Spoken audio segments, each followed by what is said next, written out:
Alright, time for another showcase video. We're going to be looking at some of the really cool stuff for your artifact weapons in patch 7.2. These are the new challenge appearances. Basically, one of the buildings in the Legion Fall area unlocks these class challenges that you can do. According to Matt Gross in a recent developer Q&A, they're supposed to be really challenging at current gear levels, which I'm really excited about, but they have been kept off the PTR to preserve a sense of surprise, it would seem. Now, format-wise, I'll do my top 10, the ones I think are the coolest, and then I'll shut up and let the footage roll for each of the specs weapons. You can quickly navigate between them using the timecodes in the video description and of course on the pinned comment. So, in no particular order, here are my top picks. I really love the new Unholy Death Knight appearances.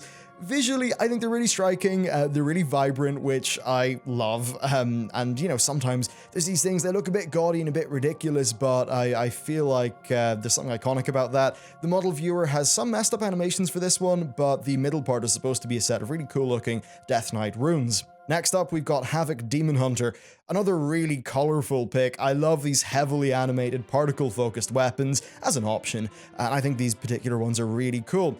Who'd have thought that the closer you get to a lightsaber, the cooler it looks, but yeah, a pretty badass one. Now, feral druids are in for a real treat with this patch. Now, while this does look like a sparkle wolf from the deepest depths of DeviantArt, it does look pretty damn cool. Now, I haven't checked out the class's gameplay since mid-beta, but visually I think the aspects of the Druid are so well executed in Legion that it really is tempting to pick it up. Now next we've got the Beast Mastery Hunter weapon. It gets in this list because it really does look like something new and different, which I absolutely applaud. It kind of looks like the sort of slingbow that Jorg Sprav, I think is his name, at Slingshot channel, would cook up in his workshop. I particularly like how it looks like something new. It's not just another variant of a kind of weapon we've seen before, so big thumbs up for that.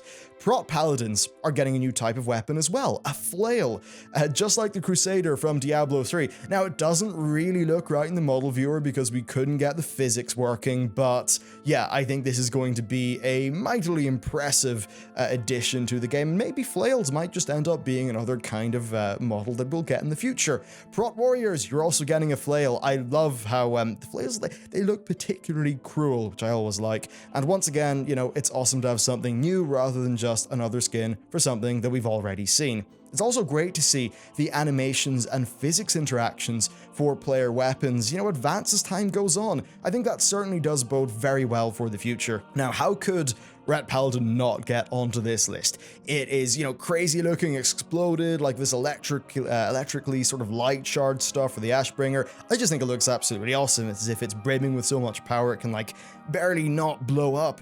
Works thematically too, given what happened to its previous owner. A very cool addition. Now, I already thought that Affliction Warlocks had one of the best looking artifact weapons in the game. This skin just adds to that wonderfully cruel looking with a really striking silhouette and some pretty lovely colors. So a very good addition. Now, Fury Warriors. Speaking of colorful things, you're also getting a shout out. I was not a fan of their base weapons really, but this is a lot more visually striking. Now, I think one of the reasons why I like weapons like this is they've got a clear silhouette and very easily identifiable colors, so the visual read on them is just very clear. Now, finally, we've got the Demonology Warlock. I mean, how could we not? Surely it's one of the most unique artifact weapons in the entire game anyway, and this is just a really brilliant looking addition. So now that I've ran down all my favorites, I'm going to sign out and let the footage of the others roll. You can navigate through them class by class in the description below. And then finally, a big shout out to my video editor Connell, who spent the best part of 2 days in the model viewer to prep this video, which was pretty awesome. So that's it for the video, guys. Let me know what you think about these new weapons down in the description, and I'll see you next time.